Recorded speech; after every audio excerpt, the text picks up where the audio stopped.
Hello everyone, and welcome back to the channel. Have you ever wondered how one simple utterance can touch the vast web of life, or how, in the stillness of mindful repetition, you might awaken a living connection with every sentient being? Today's exploration draws on the timeless teaching of reciting the Buddha's name, how a single syllable can become a bridge between your heart and the boundless compassion permeating all existence.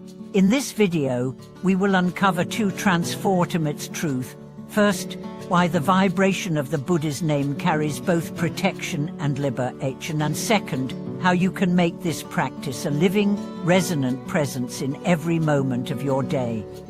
In the morning light, when the world is hushed and dew still clings to petals, the recitation begins. Each syllable, Namo and Hamithibo, circles gently through the mouth, through the throat, and out into the air, weaving an invisible field of blessing. Scholars from the Pure Land tradition explain that by calling upon Amitabha's name, we align our consciousness with his vow to liberate all beings from suffering. The seed of awakening is planted deep within the mind stream, awaiting the warm rain of faith and diligent practice to sprout into radiant insight. Imagine walking along a crowded street, your mind heavy with worries about work, relationships, or finances. With each step, a silent whisper rises, Namo Amitabha. The world around you does not vanish, but the tension in your chest begins to soften. Your footsteps become a meditation, each footfall about to the interconnected web of life. In that moment, the boundary between self and other thinnest stranger, friend, and self all share in the luminous cadence of a single name. The power of this practice lies not in mystical formula, but in its simplicity. As Master Shandao taught, even those burdened by past misdeeds can attain rebirth in the Pure Land by sincere recitation. Consistency builds momentum. What begins as a conscious effort soon becomes an undercurrent of awareness that accompanies every breath and heartbeat. In times of fear, whether facing illness, loss, or uncertainty, the name becomes an anchor, recalling the vast ocean of compassion that always surrounds you. In daily life, you can integrate recitation into any activity. While washing dishes, let each sea link of porcelain echo a repetition of Namo Amitabha. During the pause between meetings, gently intone the name under your breath. When sleep eludes you, let the gentle mantra lull the mind into serene stillness. Over time, the practice transcends formal sittings and infuses every gesture with the intention of universal welfare.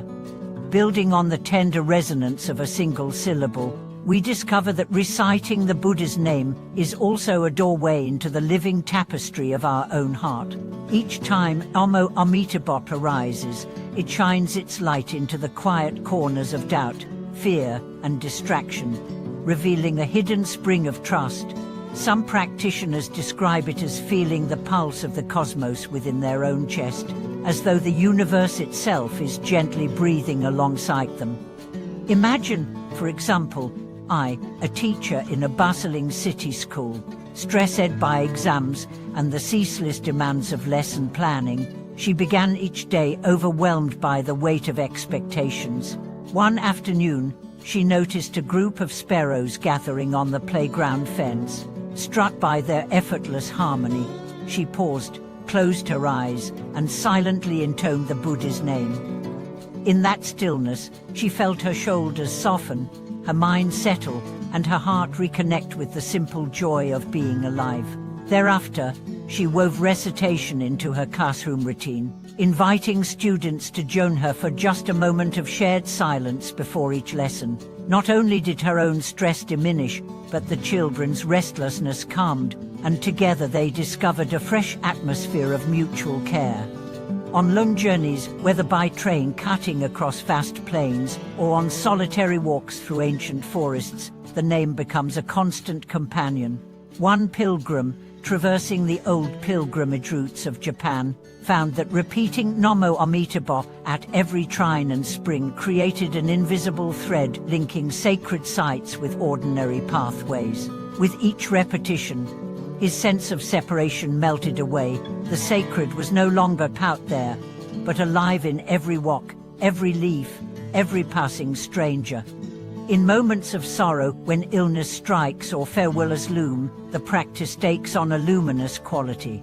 A monk recounts how, during the final days of his teacher's life, he and his companions formed an unbroken circle of reciters, voices rising like incense in the dusk. As breath after breath wove the name into the night air, grief transformed into gratitude, and the fear of loss was replaced by an expansive trust in the continuity of compassion beyond form. The beauty of this method lies in its freedom. No complex ritual, no ornate shrine is required. Wherever your body finds itself, in the queue, the market, by the riverside at dawn, or in the quiet hours just before sleep, you have everything you need. The name itself is your temper, your breath, its bear, your heart, its reverberating hall. So let every moment remind you one Buddha name upholds all beings, including yourself.